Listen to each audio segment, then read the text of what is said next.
And welcome in Space Coast Daily. Zach Clark here at the Space Coast Daily TV studios here in Cocoa, right on the corner of 520. And we're very excited today where we're going to get to know Mike Haridopolos a little bit, and he came into the studio here today. Mike, thanks for stopping in. Great to see you as always, Zach. The place looks fantastic. I love it. Well, thank you very much. We really appreciate you taking time here with Space Coast Daily. And Sure. Mike, we just want to kind of get to know you in this little conversation. And first off, for people that may not know here in Brevard County, who is Mike Haridopolos? Okay. Well, first of all, a lot of people haven't realized I've lived here for 35 years. Moved here in 1989. Love it. I used to live in New York and Arkansas, of all places. But once I experienced a winter in Florida, I said, I found my home. I went to school at Stetson. That's where my wife and I met. And we've lived here since 1989. And I taught, of course, at Brevard Community College, now Eastern Florida. And, of course, won a seat in the legislature back in 2000. Left office in 2012, but this is where we call home. This is where we raised our kids, and our kids have done incredibly well. In fact, our youngest just went off to college, so we are truly empty nesters. Mike is running for the Florida's 8th Congressional District, and he's going to take over for Bill Posey's seat, which Bill announced his retirement recently. And so Mike is going to be running for that seat here, and we're getting ready for the primary that is on August 20th, and then the general election that is going to be on November 5th. So we're very excited, getting ready for the election season. First, I got to ask, why did you choose to run? Well, it was never an easy decision. As you know, politics has changed. I've been out of office for 12 years, but I've stayed very involved with Ron DeSantis, Rick Scott, of course, Donald Trump, Marco Rubio, and Bill's campaigns. But I really wanted to make sure I focused on my career and made sure that our kids did well. All three of our kids did incredibly well. In fact, our son is now in the United States Air Force. But when Bill came to me and he said, look, I'd really like you to run. We got a lot of problems in Washington. We need a person who's actually got a track record of success. And fortunately, with my good work in the legislature, where we passed the largest tax cut in Florida history, saved Floridians over $30 billion. Again, $30 billion since 2009, when we doubled the homestead and allowed for saver homes to become portable. He said, look, in Washington, we need problem solvers for a change. Someone who can work with President Trump, should he be successful in the fall, and persons who aren't just, or their goal isn't to be on TV, but to get things done. And so we made a very difficult choice as a family to make this leap back into politics, because not everybody runs a clean campaign. But we've really felt like this country's been so incredibly strong to our family. My dad, as you know, is Greek. He passed away a couple years ago, but he was born in Greece. So I'm literally a first-generation American. In fact, that I have the opportunity to serve in Congress, I think it says a lot about our country. And so I felt it was my responsibility to step up, put myself before the voters again. Fortunately, all the polls show us with a solid lead and incredible support, but we're taking nothing for granted. And we're optimistic on Tuesday we'll have a good win, and most importantly in November, and serve the people of District 8, which is Brevard, Indian River, and a little chunk of Orange County as well. Mike, you talked about how the campaign's been going, and I know you got some great endorsements, too, from President Trump, so obviously the campaign's running pretty well for you right now. Yeah, we're very pleased. We got in late, and the fundraising has been incredible. We raised almost $1.5 million since we got in the race, a vast majority of that from the citizens of Brevard and Indian River counties. We have the endorsement, of course, of Bill Posey, but every single Republican elected official, the very people that people are electing here in Brevard County, has endorsed my campaign. My opponents at this time have 0 endorsements from elected officials. I think it says a lot. I think the other thing, of course, is that Rick Scott, Marco Rubio, Sarah Huckabee, you saw at the Republican convention, these people know me. And I was really honored to get their support. But the number one vote I want to get, of course, is the citizens of the community. Wayne Ivey is a close friend because he protects our community. We don't have these problems like they have in other parts of the country, because he believes in backing the blue and law and order. And that's why our community is a safe place to be. And so to have the backing of those people means a lot to me, fellow Republicans who know my track record. And in the end, it's a team sport. When we work in Washington, D.C., we need to couple with the local elected officials, whether it be state reps or state senators, let alone county commissioners and city commissioners, because in the end, if we can galvanize those dollars and use them most effectively, it makes our community better. And I think that's one of the dynamics that I could add because of my experience. We're here with Mike Haridopolos, who's running for the Florida Congressional 8th District here in Florida. Mike, you talked about some of the voters, and you talked about some of the issues, but what are some of the issues you're hearing about from the people and the voters that are most important to them that they want you to address when you get to D.C.? Well, the issue I'm hearing the most about right now is, sadly, the border. I mean, you see it is completely porous. you see that we don't even control the border. I think, unfortunately, the drug cartels actually control the border. And that means that not only are drugs like fentanyl, which are killing tens of thousands of Americans a year coming across the border from China, by the way, but also you're seeing literally human slavery. Women and men are being sold into sexual slavery, human trafficking. Also, people are coming over who don't want to participate in the economy, but just want to take and be on welfare systems, etc. You're seeing persons let out of jails, let alone mental asylums in these other countries being let in.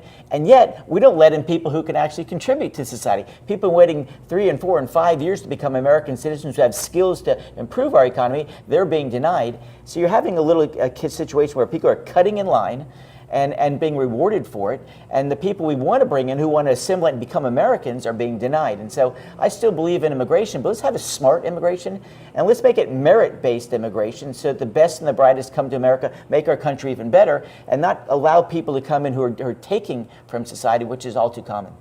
I know you know how to work with the state legislature here in the state of Florida. How can you use that experience when you get to D.C. to be able to put issues forward and get bills passed, utilizing your experience that you have? Well, I think that's a fair question, and to build on the issues you just asked about, the Indian River Lagoon, for example, we need to make sure that we have federal, state, and local resources to get the funding necessary to clean up the lagoon. Also use new technologies to clean up the lagoon, because we can't just shovel it all out, which we're doing right now.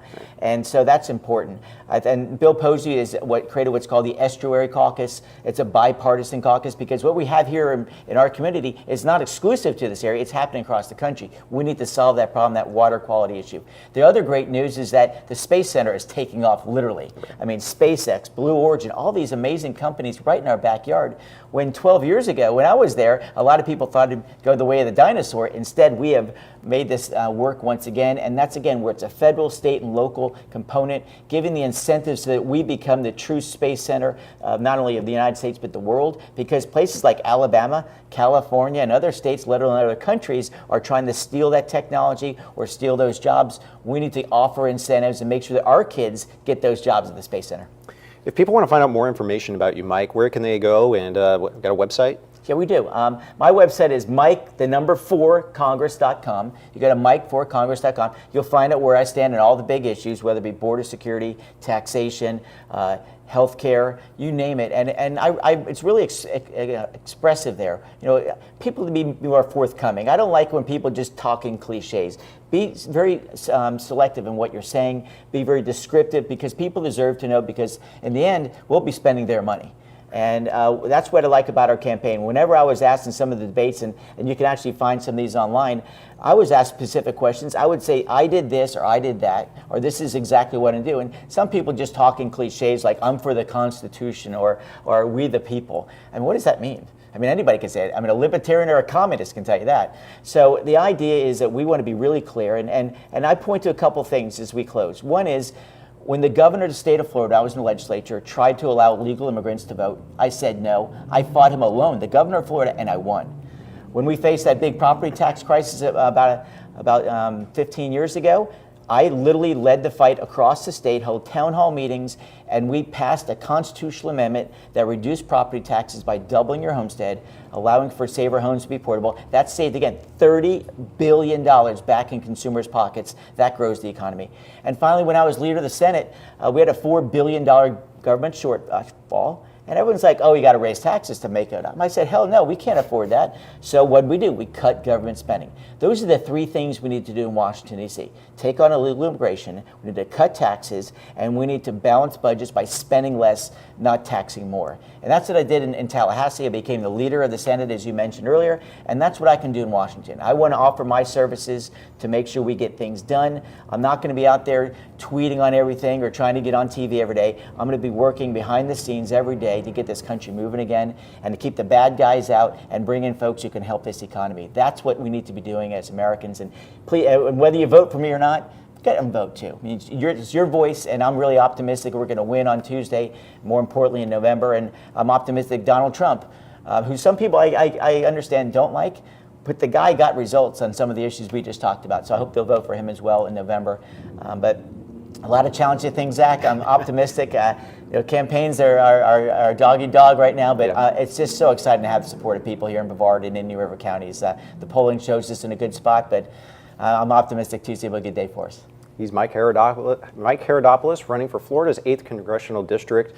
If you want to find out more information about Mike, you can go to mikeforcongress.com and you can find out more information about the issues that mean most to him and what he wants to tackle and some of his endorsements that he has. You got endorsements from everybody.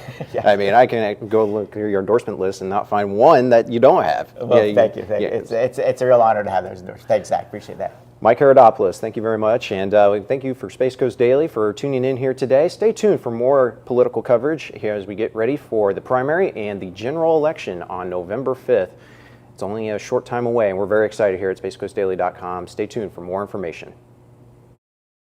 Space Coast Daily is Brevard's most trusted news. Through SpaceCoastDaily.com and Space Coast Daily's social media reach, hundreds of thousands of people stay informed every day.